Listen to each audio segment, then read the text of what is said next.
ఈ చికెన్ ఏంటండి అంత టేస్టీగా ఉంది. నేనే ఎక్స్‌పెక్ట్ చేయలేదు. బయట చేసినట్టు వచ్చింది. మామూలుగా లేదు. నేనే తింటున్నాను కదా! ఇక్కడ చూడండి. టేస్ట్ అయితే చాలా బా వచ్చింది. చికెను, పైనాపిల్ ఇంకా పన్నీర్ కూడా అది కూడా బావుంది. సో, మేమైతే నైటే కలుపుకొని ఉంచుకున్నాం అనమాట. మసాలాలన్నీ బా పడతాయని నిన్న నైటే. మార్నింగ్ ఫ్రిడ్జ్‌లో నుంచి తెచ్చుకున్నాము తీసేసి.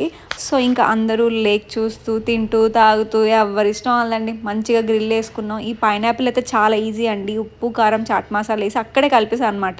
పీసెస్ కట్ చేసి తెచ్చుకున్నాం అనమాట. మంచిగా గ్రిల్‌కి గుచ్చుకొని అది మంచి వేడితో భలే తింటే గొంతులోని అలా వెళ్ళిపోతుందండి. అంత టేస్టీగా ఉంది. ఇంకా ఒక 2 యూనో ఆటలు ఆడేసి ఇంకా బిర్యానీ సర్వ్ చేసుకొని తిన్నాం అనమాట.